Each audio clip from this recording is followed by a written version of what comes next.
Hello everyone and welcome to On the Same Page. I'm Donna Terrell. Today's book is Dream, written by Susan V. Bosak. This beautifully illustrated award-winning book is very much like a children's book, and it is. However, it's also a celebration of living for anyone at any age who dreams. It is full of remarkable illustrations, inspiring quotations, and it continues to reveal more with each reading. My conversation with author Susan Bosak in just a minute.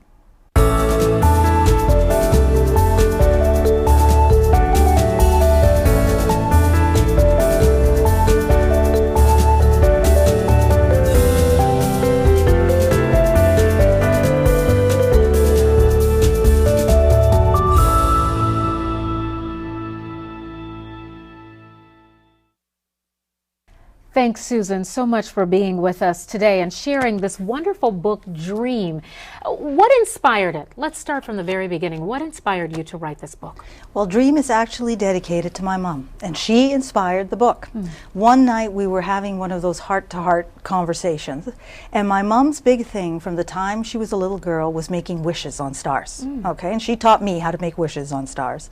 And we started to talk about the fact that the wishes and dreams that she has at 76 aren't the same as the wishes and dreams that she had at 46 or 26 or 16.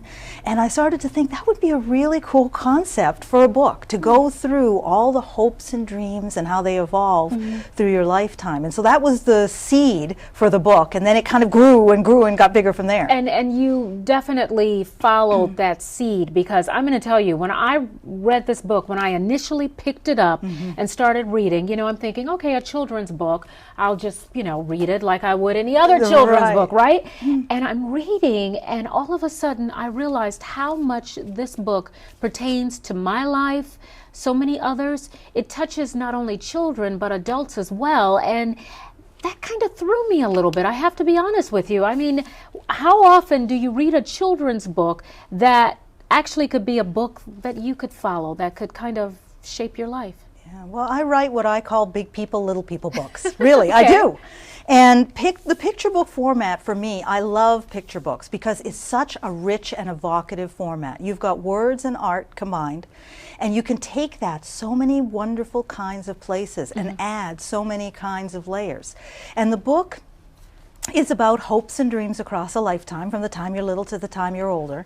And everyone can relate to making, you know, wishes on stars, to having dreams. But for kids, it's going to be one thing. Right. For adults, it's going to be something else. Entirely different. Yeah, and I with this same book, I go in and I work with like the kindergarten to grade 2 kids, and then I work with the older kids. I do work with high school students. I do adult literacy work, and I go into senior centers, and I read the book with older adults. And they love it just as much. And they love it just as much. And everybody brings something. You bring your own self to the book. And where you are in your life, and because each, you know, 2-page spread in the book touches on a different part of your life, people feel an affinity to different parts of the book depending on where they're at in their life. And let's go in here and talk about the layers, because there are so many different layers. And you know, it starts out very childlike. I mean, you know, very much a child, and it takes you back, and certainly a child hearing this book or reading this book could seem like they're in the right place. But right, it's very accessible at one level. The story text is done in free verse. Yes. And it's very simple at one level. So kids will get it. Will get it, yes. But as an adult, you realize, well, wait a minute, why is this word here? And why is this word here? And what does this mean? So we've got the story text that has a lot of layers to it and actually relates to social science research done about how we hope and dream across our life. Wait, explain this. Social science research and how we hope and dream. Explain what you're saying here. Each 2-page spread in the book captures a different part of life. So we have a page that's all about being a baby. And a page that's all about being a child. Yes. And then the teenager and all the questions and choices and challenges. And the book is very roughly modeled on Erik Erikson's life stages. He was a social scientist. And he looked at the kinds of social and psychological tasks we have to go through as we go through each stage of life. And the book culminates with older adulthood. And Erik Erikson culminated with what he called generativity. And generativity comes back to the fact that each of us needs to feel like our life has had meaning, that we've been here for a reason, that we've made a difference, and that we want to give back. And so in the older adult pages in the book, it's actually, the story is told by a wise old star. Okay. Who's like a grandparent figure, a mentor figure. And the wise old star, at the end of the book, has sort of shared all the life wisdom and then turns it over to you, the reader, to start dreaming your own dreams. And when you talk about that star starts as a child with favorite color being yellow. The yellow, that's right. And then ends the book after going through all the colors of the rainbow, it's back to yellow again. But did you notice it's not the same yellow? Oh my goodness! It's complicated. This is complicated. There's a bright yellow that starts it, but then a softer yellow that ends it. So it's like you're back to the same place, but not quite. You know what, Susan? This reminds me of a movie. When you watch the movie again, you start to pick up other things. I have read this book now twice, and now you're telling me I need to go back and read it a third time so that I can figure out the different shades of yellow. But what I really want to talk about right now is the shades in the middle, where things become a little fuzzy. Right. You know, but as the days became years that spun by, my simple black and white world turned gray. And you know, and I'm reading this and I'm thinking, this is so lifelike, because you start your life with all of these dreams, hopes, desires, wishes. And youthful exuberance and ego. And then, let's put ego in there. And then you wake up one day and it's like, oh my God, what happened to all my dreams and my wishes and my desires? How did I lose sight of those things? This book takes you on that journey. Well, it's interesting. With kids, they're often enticed into the book through those early colorful pages, the red page of being a toddler. With adults, they often come into the book through the gray pages, just like you did. You know, because adults feel that. They feel like that almost sense of loss. You have this, you're a child, you think about how wonderful your birthday was. Think about Christmas and how wonderful, everything was bigger than life. And then you become an adult. And then you become an adult. Okay, that's great. And what happens is life gets tough. The reality of life starts to set in. And some of those hopes and dreams start to get lost in the gray clouds. The stars get lost in the gray clouds.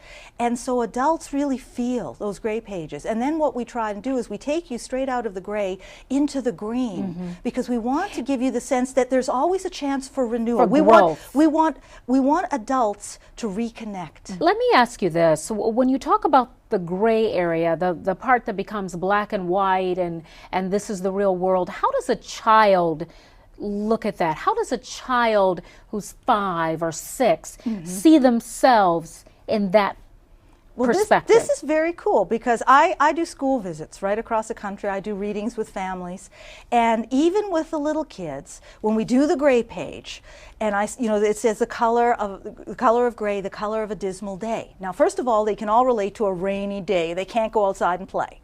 And then I say, hands up, how many of you have had a really bad day when you didn't want to get out of bed? And they get that. They get having a bad day.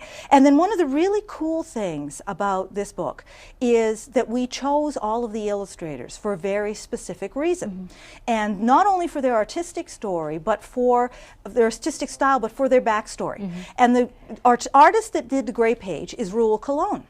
And I tell them that Raul Colon, when he was a little boy, he had a lot of gray days, a lot of bad days. He had asthma as a child. He couldn't go outside and play. He had to spend sometimes weeks or days in bed. But while he was in bed, because he was so bored, he had to do something, so he ended up filling up notebook after notebook after notebook with drawings. He got really good at drawing, and now as an adult, he's an artist, an illustrator. So I tell kids, even something that seems really hard and sad right now, it could turn out okay. So you never know. So kids get that. So that's how I'm able to take it from the gray page into the green and the sense of renewal and growth. And to the other shade of yellow. And to the other shade of yellow. Let me tell you something that I was talking to a friend who gave this book to another friend who has a 9-year-old child. And it wasn't like we wanted to do a test or anything, but we just thought it would be kind of a nice idea to let a 9-year-old read this book. We can't get the book back now because the child has been so touched by this book that that she won't give it up. Right. And well, so one and of I'm the sure cool you things, see a lot of that. I mean, do. you go into schools and you talk to, with your book, you talk to a lot of children. You probably see the sparkle in the eye and when they're connecting, when that light bulb goes on. Yeah. Well, one of the really cool things for kids is, I don't know whether you notice it. You said you only read the book twice. Now, each illustrator in Dream has hidden a star somewhere and you see, in their illustration. I wanted to get into that with you because there are 15 different illustrators, That's correct? right, yeah. And I think that is absolutely fabulous, and especially when you're talking about children's books, because children get caught up in pictures and that sort of thing. Not that we adults don't either, but children love that because it allows their imaginations to flow. That's right. But I thought it was interesting, each illustrator planted a star. What's the significance of that? It has a motive value. Even a young child can relate to the idea of making wishes and stars.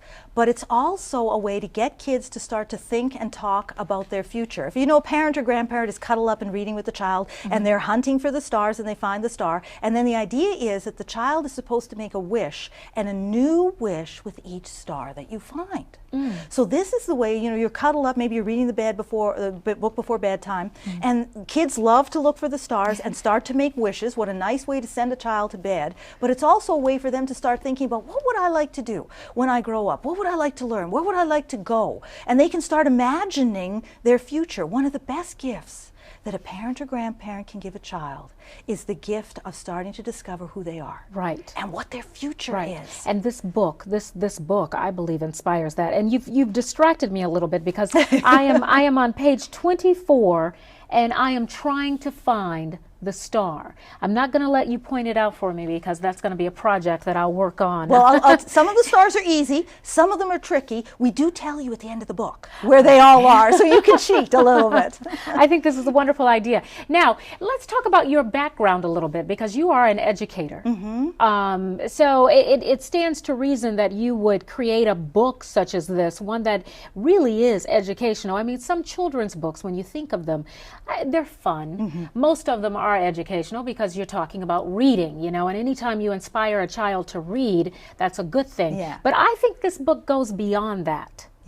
What do you say? I really like to put layers into my books, and I do have a background as an educator, and when I'm going and working with kids, I want to get them to read, to experience the joy of reading, but I also want to get them to start to dream. Right. To think about their life, to think about their future, how they can make a difference in the world. And I really believe that kids are capable of a lot more than we think that they are. And you're looking at the green page there with the dream tree. That's an illustration done by 2-time Caldecott Medal winners Leo and Diane Dillon. Now that's not a traditional picture that you would see in a children's picture book. And I've had some people come up and say, oh, well, I think this is a little too scary for kids. And I think that that's underselling what kids are capable of. I was working with a little girl who was, I believe, in grade 3, and she was looking at that page, and I asked her what she saw. And she told me that she saw the Statue of Liberty. Oh my goodness. Now that kid got what that illustration is all about, the courage, the power, the nobility. The adult was worried, oh, this is going to frighten the child, but the kid got it. So I think kids are a lot more capable of a lot more thought than we give them credit for. And a book like this has so many rich layers that challenge kids. One of the things we did is we not only have the illustrations, we not only have the story text told by the wise old star, but in the bottom corner we have a series of quotations from famous leaders, philosophers, artists, scientists. I noticed that. And kids, that's right, kids, they'll read the story text, but then even if it's a little bit beyond them, we have a quote in there from Friedrich Nietzsche, philosopher Friedrich Nietzsche. Kids are starting to read Friedrich Nietzsche. They see that quote in the corner, and they're kind of tempted to try and puzzle what that means. What motivated you to do that? Did you realize that that would be the response from children? I mean, were you trying to educate them even further? I wanted there to be another layer, a thinking or a talking point in the book. I wanted it to be more than the voice of the wise old star narrator. And I was playing off the very popular Newton quote, right? If I have seen further, it is because I have stood on the shoulders of giants. I wanted to bring that sense to the book. The quotations are what I call echoes, voices through time. And a really fun thing to do if you're with a group of kids is to have one person read the story text and to have different voices read all of the quotes. Like they're the voices through history chiming in and adding their 2 cents. So again, it's another layer. Looking at page 14 and 15, and it says here, great men and great women, some famous, most not. Who are these people that we're looking at? This is what we call the Club of Dreamers. And I do recognize some, You do? Yes, okay. I do. You know the most recognizable figure. When I go in, and I even work with kids in kindergarten, can you guess which figure they know? That one? No. That's not, no. Which one is it? Albert Einstein. Really? Even the little ones know Right Albert Einstein, and I'm saying, whoa, how did you know that? See, It's that's such really an iconic cool. face. It's such an iconic face. Where did the illustrator come up with all these faces? Well, I worked with the illustrator. I was very lucky. I got to work with all of these people. I had my ideas in my head of what I wanted the book to be, but then they brought their creative energies, and we were able to work together. A lot of times, an author isn't able to work with the illustrator, but I wanted very specific things, so we went back and forth. This is what we call the Club of Dreamers, and we wanted a mix of genders, we wanted a mix of different cultures, we wanted a mix of artists, scientists, inventors, philosophers. So we've got Leonardo da Vinci in the corner there. We've got Gandhi. Many consider him to be the father of nonviolent change. And see, and he's the one that drew me in. Yeah. The different people pick up different things. And then you have a quote here. Marie Curie. That's right. She talks about that if you want to improve the world, you can't just look at the individuals. You have to try and improve everybody and work together. And I wanted to play off of that. And one thing that's really interesting in this illustration that I don't know whether you noticed, all of the people in this picture are famous and dead, except one person in the corner, the man with the glasses up at the right in the top corner. He's not famous, he's not rich, he's not a genius, ordinary person. His name is Harold Allen. He lives in Philadelphia. He goes into schools and he mentors kids, helping them read. And I included him as the ordinary person who can make a difference, because I wanted there to be an everyman, because it goes back to the text, right? Great men and great women, some famous, most not. Most of us, you and I, probably won't go down in the history books. Right. But that doesn't mean that we're not doing important, valuable things and making the world a better place. And I wanted kids and adults to be reminded of that. Right. The next page, great ideas, the impossible made possible. And here, you know, I mean, man walking on the moon, different types of things that have been created. Inventions and discoveries. All of these things are to inspire children and adults, as you say, to think big and to realize that you too can do some of these things. That's right. Think about a lot of these inventions and discoveries, how they've changed the world, the way we think, the way we interact, the changes in the last 100 years of history, how the world has evolved and how technology has had such a force in that. So we wanted to bring that sense into the book. You know, and when I look at all of these illustrations that you have in here, I mean, they are just incredible. I think this is almost a book that you can read and frame. Yes, yeah. A lot of people are very taken by the artwork, and we actually have the Dream exhibit traveling to galleries and museums across the country, all the original artwork from the book. It's one thing to see it reproduced in a book. It's a whole other thing to see, you know, we've got all different types of art. We have watercolor and oil and chalk pastel and collage and digital. And the other really cool thing about the Dream exhibit is we also have all of the concept drafts that the artists did as they were creating the illustration. So you see not only the final result, but you see all the sketches that the artists made to get to the final result. So that gives you a whole other peek into the creative process.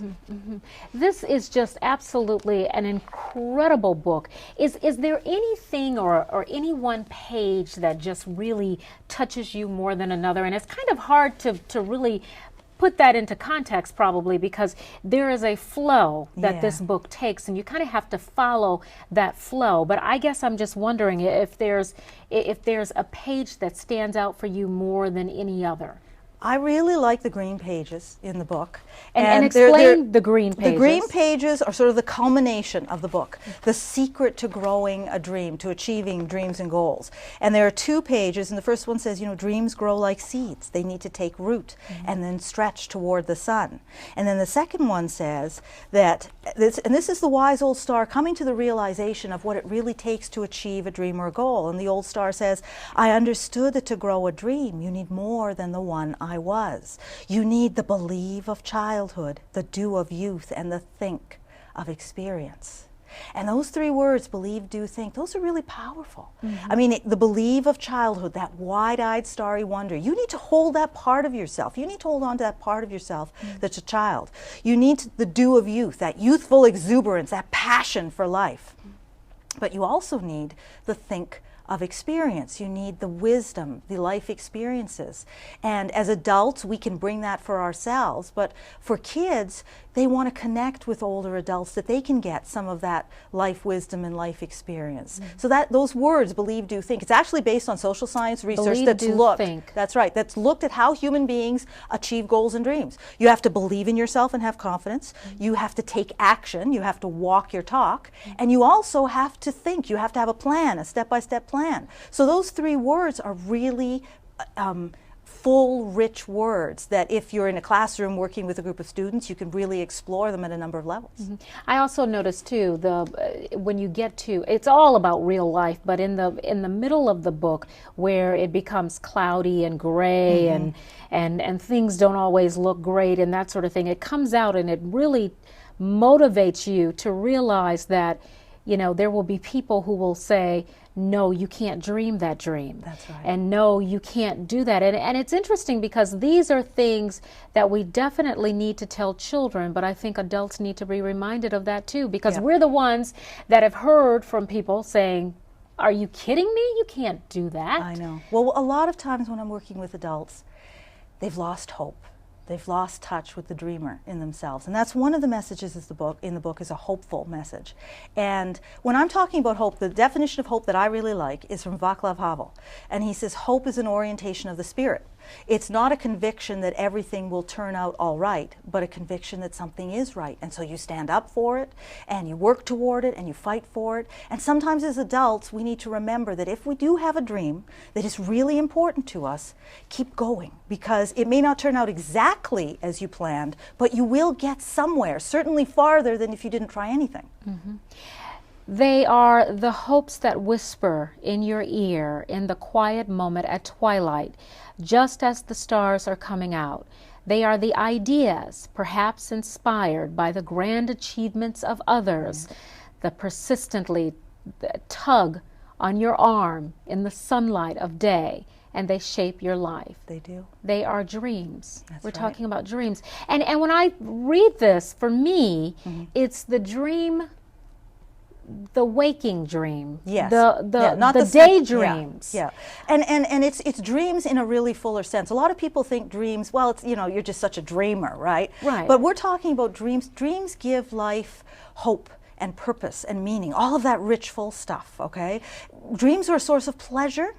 Dreams are are an opportunity to explore who you are. You can express the self, your values, what contributions you want to make to the world. And research has shown that adults have to hold on to dreams, that people who hold on to dreams, that are constantly dreaming new dreams, live longer, more fulfilled lives, less anxiety, less depression, fewer health problems. Waking so there's a real waking dreams. This is like real scientific stuff. So dreams isn't all this, you know, airy-fairy stuff. There's real importance and value here. So what do you tell the children who, when they're sitting around daydreaming, it's really okay? It is okay. It is, because kids have to start to visualize and think about their future. If they don't have a picture of where they're going to go, they're not going to get anywhere. So I want kids to daydream a little bit and think about, what do I want to do? Where do I want to go? Yeah, yeah. nighttime dreams, though, because and I do believe that there's something to be said for those nighttime dreams, because some of those can inspire. Sure. Some of them can't. I mean, dreams are dreams. Right. Well, I'm one of those. I'm one of those people who sleeps with a notepad beside her bed. Really? Because I get ideas in the middle of the night. Drives my husband crazy, and I click on the lamp and I'm writing, and then I turn it off and I go back to sleep. Because you can get a lot of good ideas in the middle of the night. Right, Yeah. that is true. Yeah. And in the middle of the day when you're just dreaming. That's right. Read a little bit of the book. We're beginning to run out of time, but I just want to hear you just read a few excerpts from the book so that you can really get us thinking about it, and we'll get out there and buy this book. Well, I want to inspire both children and adults. And Yeah. the last page in the book, The Wise Old Star, says, look up, up, up into those billion sparkling stars. What dreams do you find? Little dreams, big dreams, each a hope, looking for a life to make it real, a life like yours. Be a dreamer, with everything around you, with everything before and after you, with everything that is you. Dream a dream, your very own dream. See, I just think that is so inspiring. When I read that page right there, that's kind of gave me motivation to get up, get going, and I don't know, I just walked away just feeling very, very good. Yeah. Well, and that's when I really realized that this book is not just for children. No. Well, the last line in the book, the dream a dream, your very own dream. If there were a next page in the book, do you know what? It would be your dream. So I encourage children and adults to write the next page in this book. What is your dream? Fill in the blank. Fill in the blank. Let's quickly talk about the very last pages here. What is all of this information? It kind of really gives details about the book. That's right. At the end of the book, we give information on each of the 15 illustrators, the mediums they use, some of the layers of meaning in their illustrations. We tell you where the stars are hidden. Yeah. So it's a way to introduce people to some of the layers of meaning. And then this book is part of the Legacy Project, which is a national education project. So the Legacy Project website, legacyproject.org, you can go and get more information. There are activities for families, activities for children, self-assessment for adults, a dreamer profile. You can find out what kind of dreamer you are. Oh my goodness. So there's all this stuff that you can do springboarding once you're motivated and inspired by the text. Wow. An incredible book, Dream. I absolutely love it. A Tale of Wonder, Wisdom, and Wishes by Susan Bosak. Very, very nice. Love it. Thank you so much for being with us. Thank you. Thanks for sharing this wonderful book, Dream. And I want to thank you for joining us for On the Same Page. So long, everyone.